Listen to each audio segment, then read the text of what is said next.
This is Democracy Now!, democracynow.org, The War and Peace Report. I'm Amy Goodman. And I'm Aaron Mate. Welcome to our listeners and viewers around the country and around the world. We begin in Hong Kong, which faces its biggest political unrest in decades. Tens of thousands of protesters are in the streets, defying a police crackdown on their pro-democracy movement.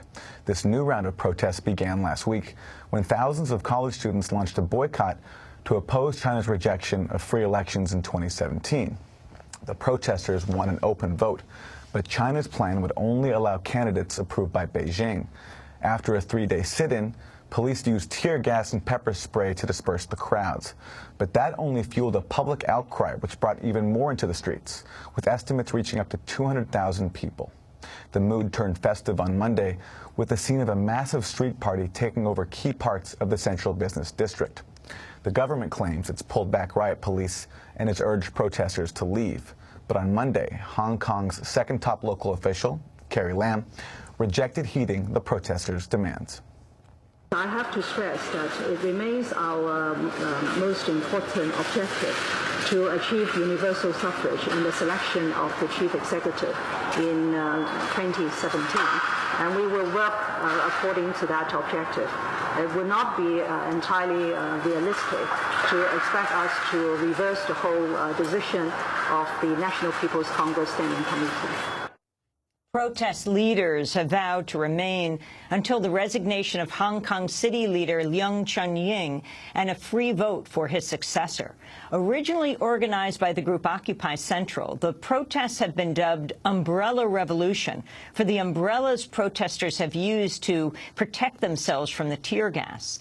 The police crackdown is the harshest since China retook control of Hong Kong in 1997 after 150 years of British rule.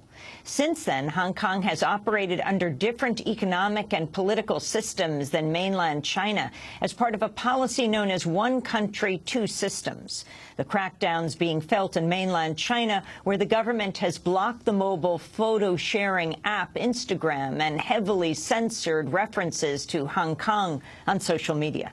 For more, we go to Hong Kong, where we're joined by Tom Grundy, a journalist and blogger. He was tear-gassed over the weekend while covering the protests. Tom, why don't you lay out the scene for us? Describe what happened, how people gathered this weekend, and what has happened since. Well, on Sunday morning, it seemed that the movement had lost some momentum. Students were gathered around a closed-off area around government headquarters. But as the day progressed, people were watching scenes at home of them being pepper sprayed and tear-gassed. And I think that motivated others to come onto the streets. And there were repeated clouds of tear gas filling the area down at Admiralty, the government building area. By the next day, it seemed that the police presence had almost disappeared, and then you began to see waves of protesters coming into three different areas of the city. Admiralty, the government area, Causeway Bay, and another shopping thoroughfare in Kowloon. And in the absence of any police now, there's somewhat of a more jovial and festive atmosphere. Things are very peaceful. There was even a DJ in Kowloon last night and barbecues. Some buses have been caught up in these occupation zones, which have been barricaded by some of the protesters. The drivers have had to obviously abandon them, and they've been decorated with placards by some of the protesters. At the moment, there are tens, maybe hundreds of thousands of demonstrators gathered in these three key areas. Instead of goggles and face masks now, they're generally donning black T-shirts, mournful black, with yellow ribbons for universal suffrage. And Tom, can you explain what set off these protests? There's supposed to be elections in 2017. China then recently changed the rules to say that it must approve the candidates. Do these protests have the support of the broader public, or is that still in flux? Well, the joint agreement, the handover agreements between Britain and China were put down about 30 years ago this month, and since then there's been a debate about universal suffrage, which China promised would be implemented in Hong Kong under one country, two systems. But it seems that Beijing has constantly redefined or moved the goalposts, as Martin Lee, one of the democracy icons here in Hong Kong, said.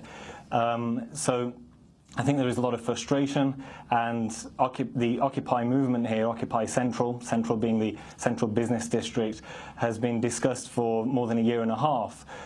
It seemed to be all but fizzling out this time last week, and there have been multiple, pro-democracy protests over the years, but it seems that things began to come to a head with the student strikes over last week, people witnessing how they were treated, and now that Occupy Central plan was brought forward to Sunday. It was originally going to be quite a modest sit-in in the Central Business District starting tomorrow.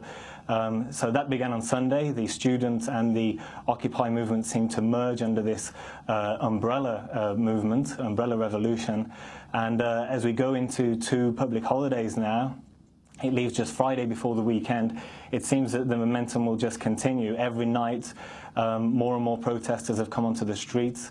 Hong Kongers are late to rise, late to bed, so the rhythm seems to be very similar every day, in that as people finish work and school, they pour out onto the streets. And it still seems that it's being led by young people, but I imagine with it being National Day, tomorrow public holiday, and another on Thursday, you'll begin to see even more Hong Kongers expressing dissent. Tom Grundy, can you give us a little history lesson for those who are not so focused on Hong Kong and its relationship to China, the one country, two systems philosophy?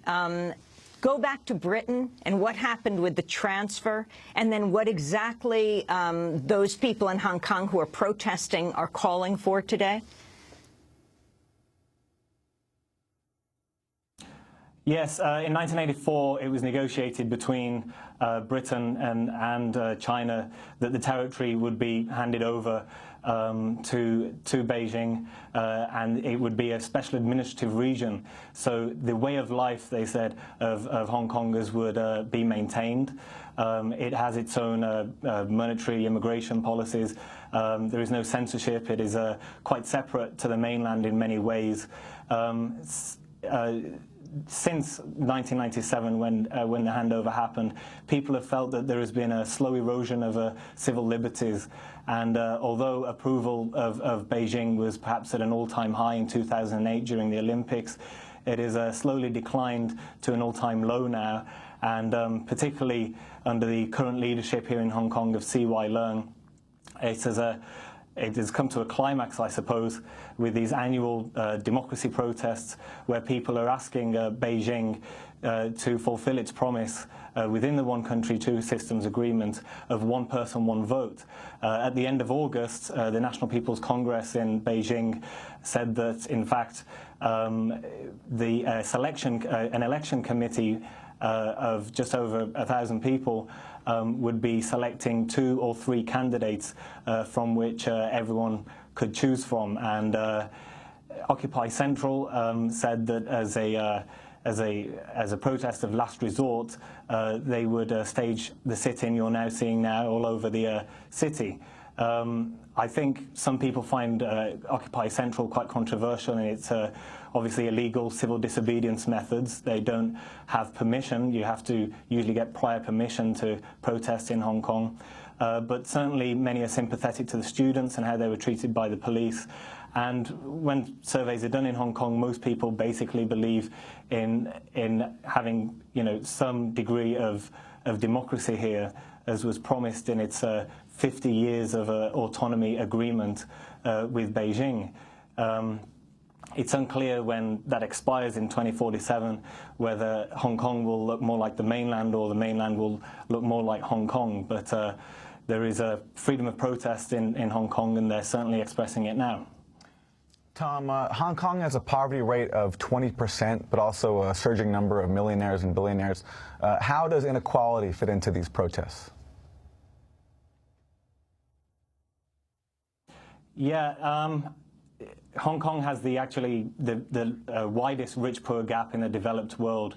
The Economist had it tops on their crony capitalism index. Corporations actually get votes here. It's the freest economy in the world, the capital of capitalism, if you will. But that poverty gap is visible on the streets every day. You have the highest concentration of millionaires and Mercedes-Benz, you know, in Asia. But at the same time, you have elderly people picking up boxes in the streets to recycle, and people living in cage homes or subdivided flats, which are tiny boxes which they pay quite a premium for, actually.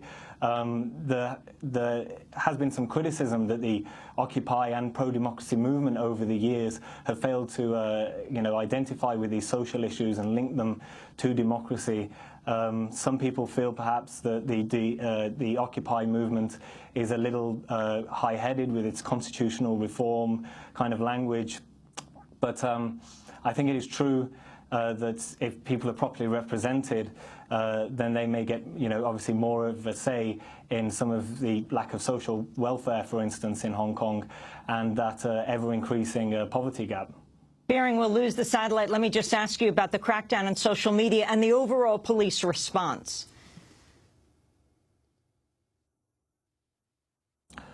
Yeah, police came under quite a lot of criticism for how they acted with pepper spray at close range, with tear gas on Sunday. The police themselves have been asked by the Commissioner to remain unified. They've disappeared seemingly completely from the streets today and yesterday. They were in full riot gear on Sunday, but Hong Kong is a city of protests. There are over 1,000 a year. It is how people express themselves politically, because they don't have a voice at the ballot box. So it was very unusual. The police are renowned for being very professional in Hong Kong, and we haven't seen clouds of tear gas like this on the streets since some unrest during the 2005 WTO protests. I think it really shocked Hong Kongers. Everyone was changing, I suppose, their images on social media to yellow ribbons, showing solidarity with the protesters.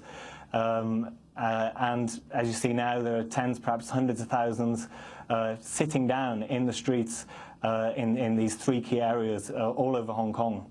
And more seem to be arriving just as I was leaving the area. Is it a rejection of Chinese rule, Tom, or a modification of how China is ruling Hong Kong that they're calling for?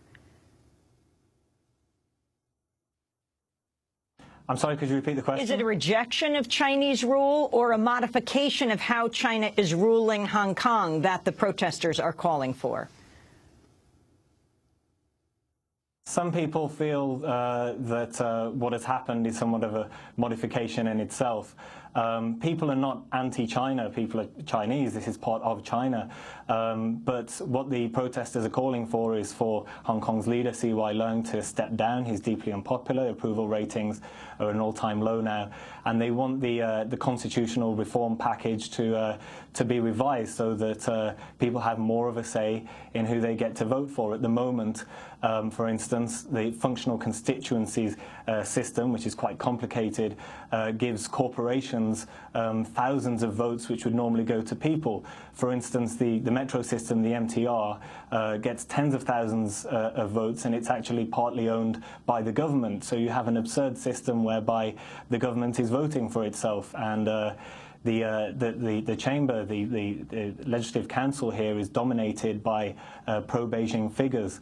I think China fears that if more pro-democracy politicians are allowed into the Legislative Council, they will somehow declare independence or something like that. But I think that's unfounded.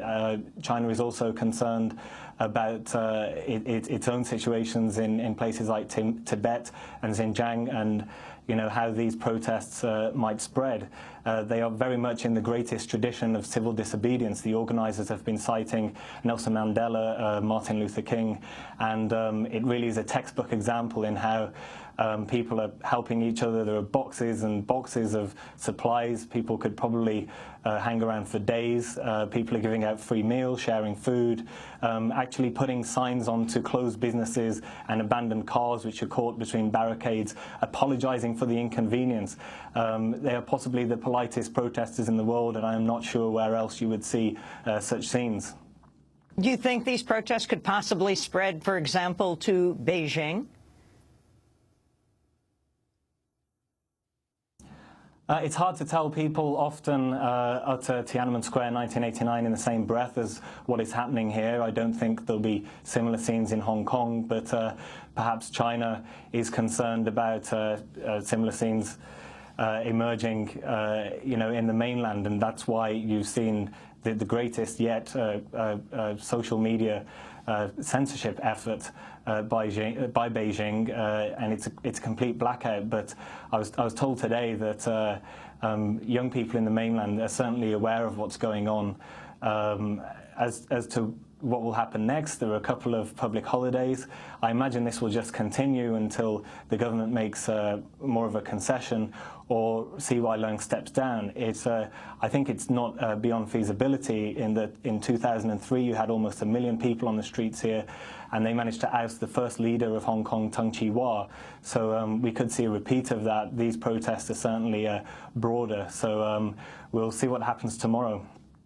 Tom Grundy, we want to thank you for being with us. Hong Kong-based journalist. He was tear gassed like so many other protests were over the weekend while covering these protests in Hong Kong. He tweets at Tom Grundy. This is Democracy Now!, democracynow.org, The War